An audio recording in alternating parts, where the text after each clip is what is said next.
कि शिवजी ने हमें ये तो कहा कि आत्मज्ञान होना चाहिए, बाकी ज्ञान जो है उसका ठीक है, यहाँ के सर्वाइवल के लिए चाहिए, लेकिन उसके अलावा आपको अपना आत्मज्ञान भी होना चाहिए।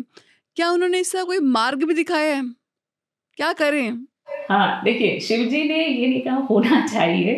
शिव जी ने मतलब शिव जी ने क्या शिव सूत्र में उन्होंने सिर्फ उपाय बताए हैं। जी, सूत्र दिए। जी, सूत्र दिए हैं कि किस तरह से आत्मज्ञान हो सकता है ना? तो उसके लिए उन्होंने 3 रास्ते बताए हैं, 3 उपाय बताए हैं, जो कि इस बुक में जैसा कि है शांभवोपाय, शाक्तोपाय और आणवोपाय। तो शांभवोपाय उनके लिए है, जैसा कि आपने अभी कहा कि एक चैतन्य महात्मा, एक सूत्र पढ़ते ही सब कुछ आ जाता है ना? तो ऐसे जिनको संसार से पहले ही थोड़ी विरक्ति हो चुकी है, यानी ये पता चल चुका है कि ये सब मिथ्या है और मतलब इसका कोई इतना जो है अर्थ नहीं है, सिर्फ एक अच्छे से सर्वाइवल हो जाए, मेन जो एम है वो कुछ और है, जिनको ये समझ आ चुकी है, तो उनके लिए, यानी जिसको सिर्फ एक हिंट कर ले, वो सुन ले, उसके लिए है शांभवोपाय, जो कि शुरू ही एकदम पीक से होता है कि चैतन्य महात्मा, उसके बाद वो कुछ और समझाते जाते हैं कि फिर अलग क्यों दिखाई दे रहा है, ज्ञान बंधन है, फिर ये संसार जो इतनी सारी योनियाँ दिखाई दे रही हैं वो क्यों हैं, फिर उद्यमो भैरव मतलब जीवन में इतना संघर्ष क्यों है। तो इस तरह के क्वेश्चंस के उसमें आंसर्स देते जाते हैं, है ना? तो उसके बाद शाक्तोपाय उनके लिए है जिनको संसार की व्यर्थता तो समझ में आ रही है, लेकिन अभी भी वो माइंड लेवल पे थोड़ा फंसे हुए हैं कि वो उनकी जो वृत्तियां हैं, जैसे आपने चक्रास सुने होंगे, भोग वृत्ति है, काम है, जितने भी पैशंस हैं, उनसे वो निकल नहीं पा रहे हैं। तो उनके लिए फिर शक्ति का उपाय बताया गया है कि उनको योग साधना या जैसे क्रिया योग है, ध्यान है, उस तरह से, और गुरु, उसके लिए गुरु की गाइडेंस में वो ये साधना करें। तो मैम आपने ये तीन पार्ट्स बताए शिव सूत्र के, लेकिन आपने ज़्यादातर व्याख्या आणवोपाय पे करी है, उसका क्या कारण है? तो आणवोपाय पे इसलिए की है, आणवोपाय जो है वो जन सामान्य के लिए है, जिनमें अभी आध्यात्मिक प्यास जगी ही नहीं है। जी। तो मतलब हम बाहर निकलने का मार्ग क्या है, मैं आपसे ये जानना चाहती हूँ।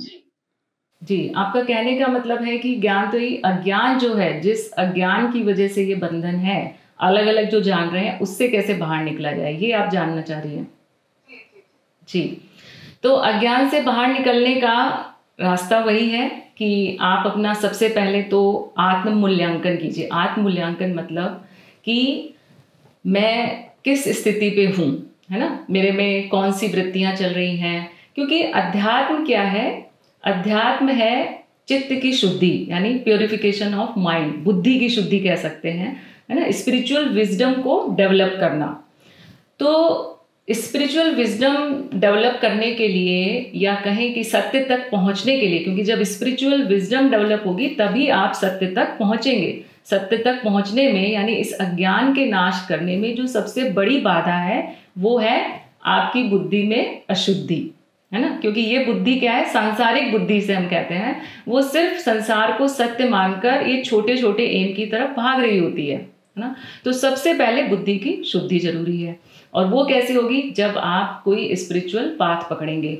तो अपना आत्म मूल्यांकन करके आप ये देखिए कि आपके लिए अध्यात्म में कौन सा मार्ग सही है, क्योंकि बहुत सारे मार्ग हैं, हम सब जानते हैं कि जैसे ध्यान मार्ग है, भक्ति है, कर्म है, शक्ति का मार्ग है, बहुत सारे मार्ग हैं। तो वो आपको देखना है कि आपके लिए कौन सा मार्ग सूटेबल है, और फिर उसके बाद आप एक गाइड चाहिए आपको, क्योंकि किसी भी रास्ते पे चलते हैं तो गाइड का होना बहुत ज़रूरी है, अदरवाइज बहुत प्रॉब्लम्स आती हैं। तो इसी गाइड को या कहीं मार्गदर्शक को हम गुरु कहते हैं, तो वो होना चाहिए। और फिर आप जितना भी, क्योंकि आजकल बहुत ही भागदौड़ की ज़िंदगी है, तो जितना भी समय मिले, लेकिन इस तरफ आप थोड़ा समय निकालें और ध्यान दें, और इस तरह और इस अध्यात्म की अपनी यात्रा की शुरुआत करें, क्योंकि जो आप चाहते हैं, रियल जॉय, जो ज़िंदगी को आप जीना चाहते हैं, जिसके लिए भाग रहे हैं, वो उद्देश्य आपका यहीं पे आके पूरा होगा।